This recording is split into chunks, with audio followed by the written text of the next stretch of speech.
I don't know how many of you are familiar with the Nuremberg Trials, but the criminals there, the worst ones that were on trial there, not many were there. There were many more than there were on Nuremberg Trials. They were always trying to justify their deeds that they were following orders. I have one example to tell you, which I thought, I wish I had volunteered to go and be there in the Nuremberg Trials, and I could tell it to them in their faces, that what it means following orders. And I worked, in the meantime we were placed to another, 5 months later, in August, we went to another camp, which was worse than this one, and should I describe the buildings there too? Actually, I think you were in Auschwitz. You were in Auschwitz. Oh, yeah, that's right. Yes, I was still there. I'm sorry. No, they were still in Auschwitz. We started working after a couple of days. After roll call, there were some couples, I don't know how to describe. There were German women, two kinds of women. And I was in the first transport from Jewish women, Jewish young girls. And before us, the day before, came in 999 German women, and they were brought in from prisons. That there were three categories. There were political prisoners that they were taken to camp to be our superiors, be the capos, which means the head of the work details, where they were planning to send us to the field and whatever we were going to do, the work details. But some of them were political, and some of them they had a red triangle on their number. They had all numbers and a red triangle, and we had them too. We had to have a Jewish star, and they had the triangle for whatever they were arrested for. And they would stay in camp as long as they were sentenced to. But for us, it was forever. It didn't seem it's going to have end.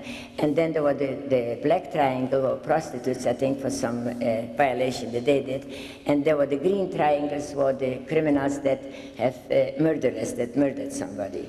And these were our superiors. So these were taking us out to a work detail. And on a work detail, we were going out from Auschwitz there, like between 100 and 200 of us. And there was a couple with us. She was wearing also camp clothes, but she had the privilege, because she was German, that she had kept her hair. She had no tattoo on her arm, and she had camp clothes. She was wearing camp dresses at that time. They already had dresses wearing there, but we had the Russian uniforms then.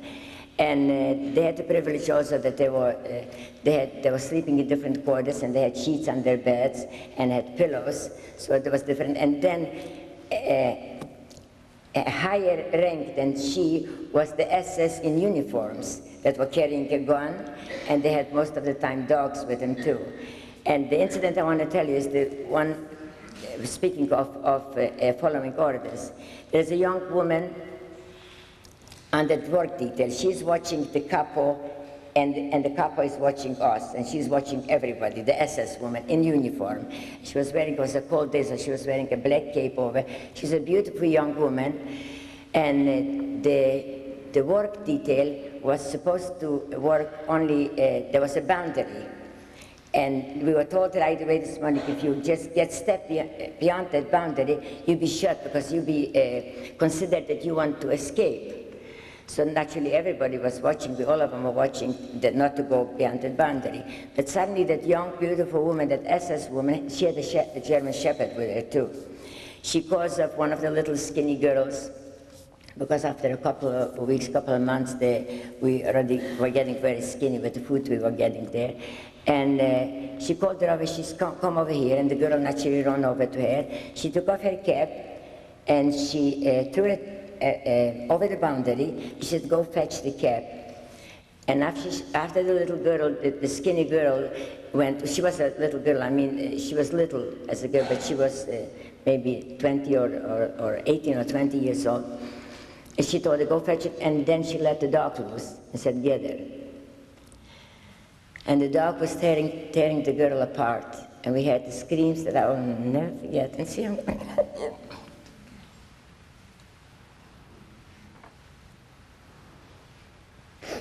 I'm sorry, I have to do this. I wasn't supposed to do that. I promised I'm not going to do it. I'm not doing it again. I can still hear the screams from her. And I think I stopped breathing because of the sigh of relief. I started breathing when I guess at the same time that she stopped. Rena also had to carry that woman into camp, which I believe... To carry, one of them has the hands, and I was chosen to have the hands, and now they go to have the legs. And we're getting him. But this incident I wanted to tell you, not to horrify you with it, because there were so many horrible things, there's too many to tell, but to tell you how would the criminals in Nuremberg justify following orders. There was nobody there standing and giving her orders, and nobody was watching her, what she was doing, and nobody told her, I'm sure. That was her own, I could see a smile on her face, was a sadistic satisfaction that she could do that. I couldn't imagine how anybody can do, but this is what she did. This wasn't following orders, I'm sure you understand that too. And that's what they were trying to justify their deeds, whatever criminal deeds they did, with following orders. So I said this wasn't, and I wish I was there, and I could have told them that incident, and that wasn't following orders.